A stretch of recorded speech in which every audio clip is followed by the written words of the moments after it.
triple brand battle royal with the winner facing you for the SmackDown Women's Championship. If the girls think that I don't have gold on my mind, they are sadly mistaken. I am the most winning woman in all of WWE history. Naomi deserves better. Welcome everyone to Ring the Bell. This is Diaz. And the Sriracha Muchacha, Paloma Star. I thought it was being accompanied today by Mickie James. We're like matching. That's like the best part, to be honest. Yeah. We should do that on purpose from now on. The reason I'm wearing this Mickie James iconic WrestleMania 22 outfit is because, well, I was supposed to interview her this morning, but then she emailed me yesterday night saying that because she's in Florida, I think she's filming more and she'll be back home next week. So our interview is postponed for next week. Still happening. Yeah. So excited! Can't believe she just came back and we're I know, perfect timing. I know. Anyway, so many things happened this week, so let's just get right into it. Starting from Mandy Rose, this hair. Mandy Rose, this hair. That was so funny and ridiculous and cringy and annoying all at once. I don't know what you're talking about, Paloma, because there's two things I love about boys: when they're funny and when they synchronize. Oh, I love it. Me being all mal pensada, all dirty-minded. I'm like, what's the other thing? I am very into them. Good for you, Maris and Taya Valkyrie. What was another boner for me was Sonya Deville. Oh my gosh. She just needs to wear a suit 24/7. Yeah. She looks amazing. That promo that she cut, that's a promo. This storyline is just so well written. We have the history, first of all, between Sonya and Mandy. Like, Sonya was literally blurred out when she was coming out with Mandy. Her actions, her motivations, it just works. It's just aligned so perfectly. Everything's logical, even though she's heel. We understand where she's coming from. That's the good heel. Yeah, it makes sense. It's kind of like almost like villains in superhero movies. Like, they all have a purpose and like a reason why they do it. And sometimes you're like, I could kind of see why you're the villain, or you could kind of like relay like, okay, I could see why you were mad or why you would be the bad guy. And it could, same thing with Sonya. You could kind of relate and see, and you understand it. While I might not agree with it, but you at least understand where she's coming from. She has a really good motivation. And for a really long time, I feel a lot of women lack that depth of motivation because of their storylines. There's always so many of like, oh, you're ugly, you're fat, I'm jealous, you know, like this, like the whole, that very overused trope of storylines. So now it's funny because this is almost like you're ugly or you're too pretty, but way more in depth with a really good character arc and everything. So I'm glad that there's more motivation. It was so perfect to the point where Mandy won the Bumpy Award. I was like, what is that? This reminds me of a time where AJ Lee won the best kiss. It was AJ with John Cena, AJ with Kane. Yeah. AJ was like, it was all AJ. And the winner is AJ. This eventually bled into the main event. You know what caught my eyes though is Mandy's new haircut. Yes, super cute. It's very cute, but I do have to say, in the diva term, we call that the D push haircut, aka the jobber haircut. So many women after having that haircut, Candice Michelle, Victoria, Layla, after they have that haircut, the push was gone. Oh no. Well, maybe it means that she's gonna get her head shaved. Yeah, she better just shave it off. Better than the jobber haircut, you know what I mean? Yeah, I agree, totally. Everything's better than the jobber haircut. Yeah, what do you think of this little brawl? I love it again that they're the main attention like getter. They're the main draw. They're like, while the guys were there, it's there to like push them along and help them as opposed to like deteriorate away from their attention. So I like the vicious, very intense. And it's crazy because you kind of almost forget that this storyline wasn't on TV for a while because they just came back hot. They just came back like if nothing. So I really enjoyed that they're still keeping up with not only the storyline but with the intensity of it. Yeah, that was really awesome. It was super intense brawls. I'm a big fan of brawls. I feel like people should do them more often. Yeah. In wrestling. Before we go into the whole ending of SmackDown, let's talk about Alexa Bliss for a little bit. This storyline took a weird turn. It really did. I think she just watched too much Beauty and the Beast. I think so too. Some Stockholm syndrome or something, but she was just like, Fiend, let me make you into a good person you are. I don't know what the is going on here. Some fanfic that somebody wrote came to life. And And then Braun came in, literally was like, I don't give a shit about Alexa Bliss. Yeah, I was like, oh, all this really that made me do is just wonder what's going to happen with Alexa Bliss and Nikki Cross. If Alexa turns out to be the mistress of the Fiend, the mistress of evil, but that's like something already Scarlet Bordeaux was kind of doing, so I'm just kind of like... I don't know. And then I feel kind of bad because I feel like so much other people are way more excited about this storyline than I am. And I don't even really think it has to do anything with Alexa Bliss. Like, I just think it's just, I don't know, kind of random and out of nowhere. And then I feel like that, and if they want to do the whole Sister Abigail thing, I feel like that boat sailed a long time ago. Like, they missed the mark on that too. So, I don't know.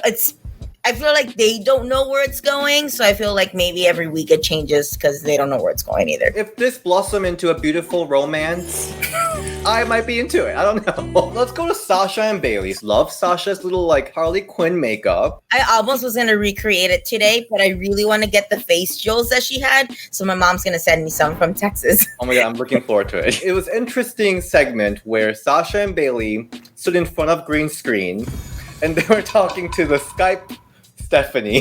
Skype Stephanie is the worst Stephanie. Like, she feels so robotic. And the thing is, she's not. She's actually really good at speaking, of delivering, of just being the badass bitch that she is. But Skype Stephanie does not have any of those awesome qualities. The Skype Stephanie, even though I am complaining about it, I actually enjoyed where the storyline went. Yeah, me too. I just don't like Skype Stephanie. I want Stephanie IRL. I did like the storyline progression where Stephanie admits that Bayley and Sasha like fooled her and like tricked her with the whole stipulation where Asuka ended up losing the title. So she's like pissed off about that. So she threw something interesting for the first time, where it is triple brand battle royale. That's going to be so fun and interesting. At this point, the only thing I kind of wish that would have happened was that a whole bunch of people from the different brands would have came out and beat them up or like chased them around or something. That'd be kind of a cool and cute little neat thing. But I'm really interested to see what happens, who wins, what comes out of this. So, do they still care about CDC guidelines? Probably not. Okay. I guess the Raw Underground was kind of crowded and nobody was wearing masks. Yeah, that's very true. So I wonder how many people are actually going to be in this Battle Royale. I'm curious about that. Who do you want to see win this Battle Royale? Naomi, or like a surprise from like NXT, like I can't think of a name. It should be a real surprise. Hey, throw in Shotzi in there. Really throw a curveball. Shotzi needs something. She got her car stolen. But what about Mickie James? I'm Mickie James. I'm Raw's newest diva. I'm Raw's OG diva. But as long as it's not Lacey Evans, Nikki Cross, or Charlotte Flair, I'm good. Oh my God, it's gonna be Charlotte. It's gonna be Charlotte. I just did we just put that energy out there? It's out there in the ether now. If it happens, DS, it's all our fault. It's all our fault. I gotta get spanked on live stream. People will probably get paid some good money for that. Hey, Chris Van Vliet, you know him, the interviewer. He got chopped like 10 times and he got like a million views. So many views. Yeah. Everybody likes him. So if I get chopped 10 times in my butt on live stream. That's one way to find out. Let's talk about Retribution. This show took taking a turn. I love it. So last week they debuted. I did not pay my mind at all because everybody knows at this point that I don't care about men's wrestling. But apparently there are 2 women in there. Yeah, I think it's Carmella and Vanessa Bourne. Carmella? Wait, so all these people are just like making these suggestions. And how are you guys, on what basis are you making this speculation? Because she hasn't been around. That's not really no big reason. It's not like, oh, I see her shoes or anything like that. Just because she hasn't been around. And I think Vanessa Bourne just because of the hair. Yeah. And I liked how they made it a real good point. Like, look, there's 2 women here. And you could tell because they have long hair sticking out. You think that was intentional? I think so. Oh, okay. Because they were like beating up people and stuff like that. So it'd be really weird if they got some hooded people to beat up women. So I heard Vanessa Bourne from a lot of people because there was whole news about her coming to the main roster. I also heard a lot of Chelsea Green, similar situation. She broke up with Robert Stone to do nothing. So maybe this could be her thing. I also heard Santana Garrett here and there. It'll be interesting because Vanessa and Chelsea, because there's such a diva gimmick. Yeah, that's what I was going to say. And then I feel like all the ones that we've named so far have a very diva-esque personality look. Yeah. feel to them. I'd be interested to see how their character and like mannerisms and brand go with something like that. Yeah. If it is one of them. But also, remember Deonna Purrazzo? Of course. You know how she was a luchadora and then it turned out to be Mickie James? Yes. So, knowing it is WWE, I think they can body swap whenever they want to. Totally. Oh, whenever they want to. It's just like moving parts. But I am curious because I can't remember any like stable. Actually, Right to Censor, they had a huge thing with Lita and China, right? They did, but I do miss co-ed stables and co-ed factions because you haven't really seen that in quite a bit. Like, Yeah. And I know a lot of people thought like this was really reminiscing of like Nexus, like when they first debuted too, but obviously they had no women in it. I love factions, and I do miss seeing that women either be a manager or be part of it. So I'm interested to see where they go from here. I'm curious to see if this will affect the main storyline, which is basically Bayley and Sasha because they have all the belts. Is this the same hacker gimmick, or did they drop that, or is that still the same thing? I have no idea. Anyway, let's move to Raw. I didn't poison him! Very Jin Snitsky situation. It's my fault. Zelina Vega cuts a great promo. She's So good. Yeah. And then we had a match with Bianca Belair and Zelina Vega. Finally, because Zelina has not gotten as much ring time as I feel like she should. I do feel like the manager role used to be used way more often, like older wrestling, like Sherry and anybody else, quite honestly. But now you don't really see it a lot. So I love to see her as a manager role, but she's also a really good wrestler. So I kind of struggle with that. So that's why I'm kind of happy that Scarlett is signed on, because I know she used to be more known as a manager. I know she wrestled too, but as we've seen so far, she's only been like a valet manager role. But this was great. I liked the match. I think it really, really showcased their strengths. Like it really, really showcased Bianca being super strong, being super athletic, and it showcased Zelina being like the heel and being faster and trying to maneuver her way around it. I think there was a little bit of like sloppy spots, and it could be a little bit more crisper, but not anything that was like, oh, that was bad, or oh man. But I do think that maybe this could have been built up a little bit more, or like broken up into two different matches. I really don't want this to be the only time that they wrestle, because I feel like if they wrestle more often, I think that their chemistry and the timing will be better. But I really liked what I saw from both of them for sure. You know how we always talk about like Nia Jax as like the lineage of Beth Phoenix in China, but Bianca Belair is somewhere I've really felt that powerhouse, the way that she was women handling Zelina. So good. The only thing I didn't like about this match, okay, let's think about kayfabe wise. If somebody were to poison your boo, you would be pissed. This would be a match. This would be a fight. So that's why I really like this match. If it was the second or third match that they had in their little storyline or feud. If she really thinks that Zelina poisoned him, she should have just came out here and started beating her ass, you know? Like, this was almost too good of a wrestling match. It should have been more of a fight. That's my opinion. I had a little idea from this match. The Street Profits, even without Bianca's husband, won both matches on Raw, right? Yeah. Mm-hmm. So, what's the next cool thing? I think Bianca should wrestle in place for Montez Ford at SummerSlam for the title. Let's do it. I love your idea. Do it. Bianca should defend the title at SummerSlam. But let's talk about the greatest women's champion ever, Mickie James, returning to Raw. Oh my God. Exciting. I didn't see that coming. I actually thought she was going to go to SmackDown if she did return, but actually, I'm excited for her to be in Raw. And then that whole interaction. Oh, with the boat? Yeah, I know. I was like, oh, okay. And I don't know what's going on with Natalya and Lana dressing the same and being all however they're being, but I think I kind of like it. Same. I was like, I kind of like it. Yeah, I don't really know exactly what angle they're going. Maybe like the annoying influencers. I think that's exactly it. And okay, Natty has this image that she has in wrestling. She's extremely respected. She's been there for the longest time. She was always bringing that Heart Dungeon wrestler image, but she always kind of mixed it up with like the cat ears. A disconnect, right? Right? Sometime. And just the way that she was so funny, so hilarious on Total Divas. I mean, she also also is kind of an influencer. She like loves makeup, she loves the videos and stuff. So I really hope she can like embrace that, her influential side, loving her heels, go full at it. And she already knows how to wrestle, so she'll be perfect. Totally. And even if Lana could be like her manager, I'm all about managers today, I guess. Or like, switch her out sometimes and have her have some in-ring work too. I kind of like it, which is weird because I didn't think I would, but I definitely like it. I want to see what happens next. And I feel like so many of these storylines with women throughout all of them, I'm like, what happens next? And I think it's a really good trait of a storyline to keep you engaged and wanting more and see what happens next. Also, too, with Natty and Lana, it'll be interesting to see if they do some of the stuff on their social media and TikTok. Because going back to Zelina and Bianca real quick, I absolutely loved how she got attacked on her stream. What the hell are you doing in my house?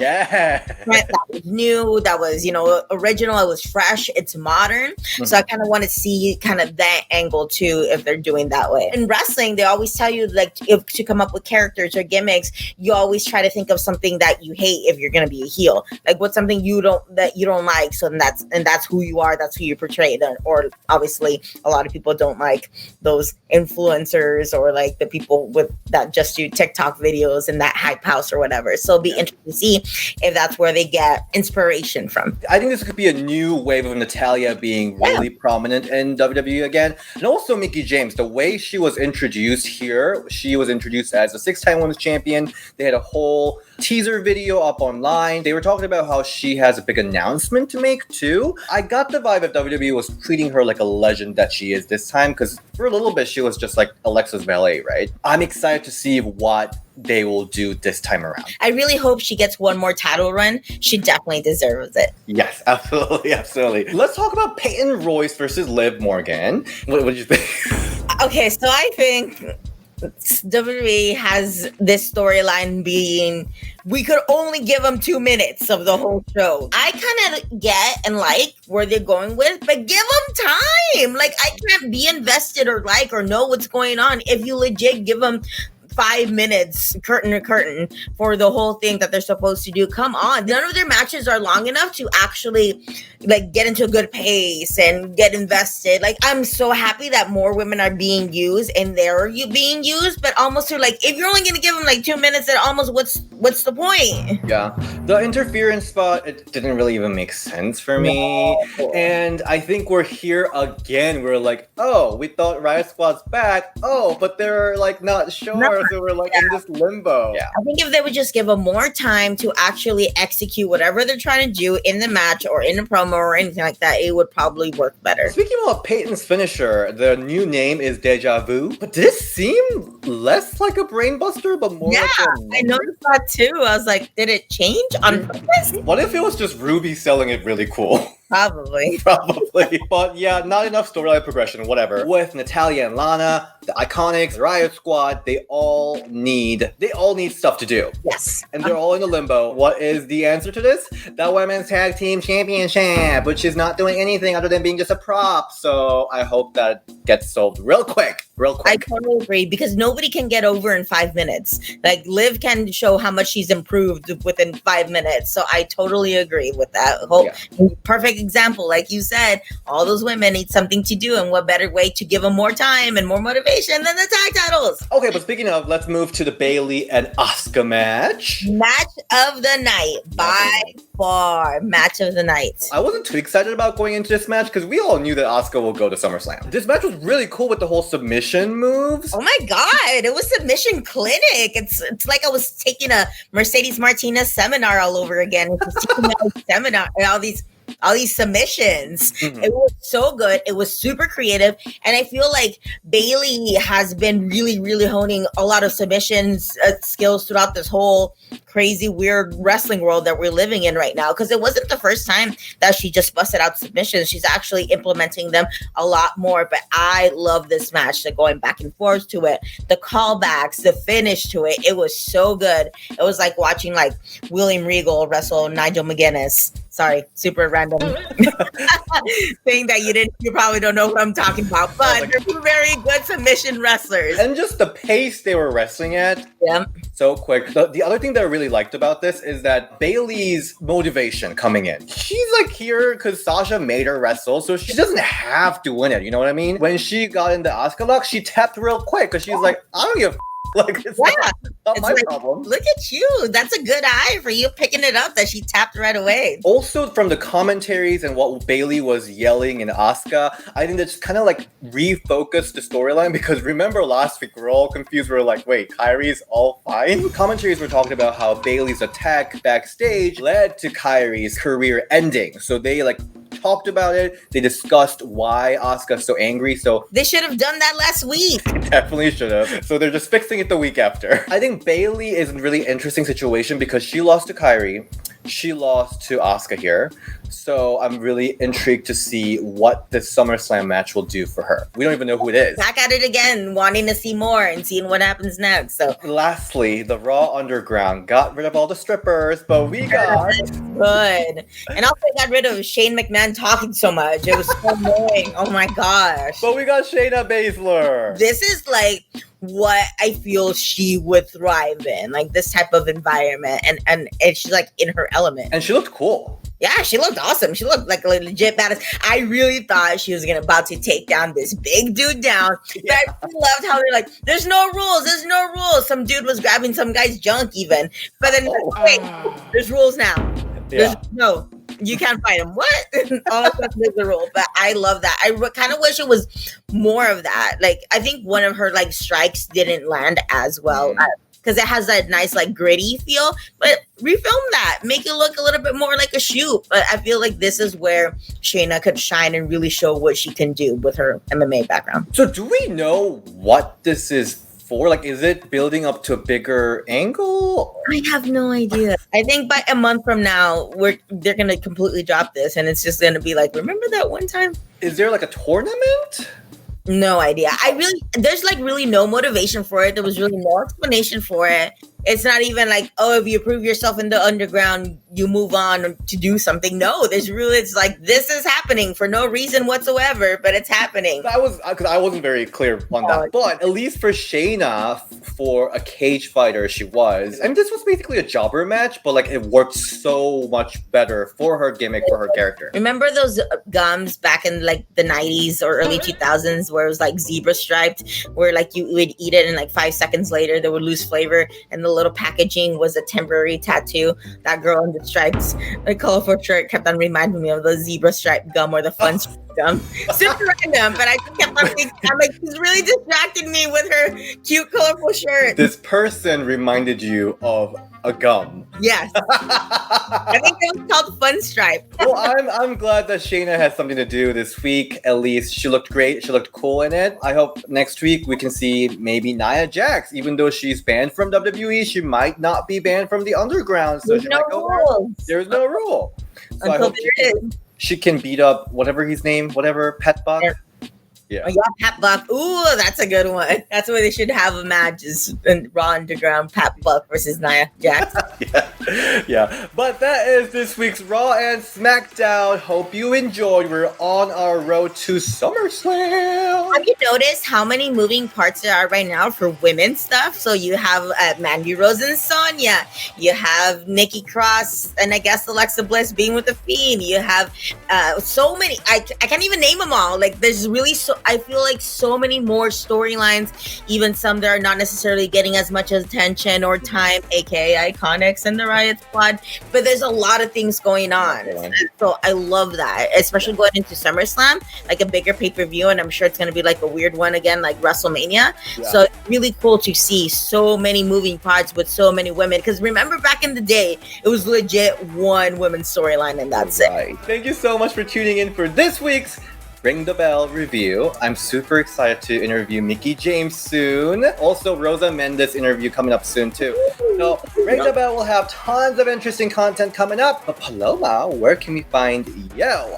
You can find me on Instagram and Twitter at PullumAStar. You can also find me in the comments. I live for replies. I'm always talking to people in the comments, so feel free to comment. I'll probably comment back. Yeah. And yes, where can we find you and your amazing Mickie James outfit at? You can do a Mickie James photo shoot.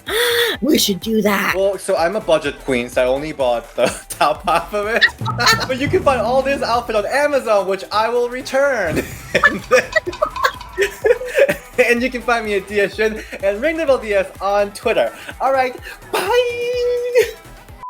Do you have any diva moves in your arsenal? I sometimes do an X Factor. Not gonna lie, when I wrestle somebody that I know can't really wrestle, like a certain somebody, I legit tell them, do this move. Because it looks awesome and devastating, but it's super easy to do. Like, DS, you could really do it. Like, ring looking, you could do it to him right now. Sorry, I was really busy thinking who that person was. I'm like, which one are we talking about?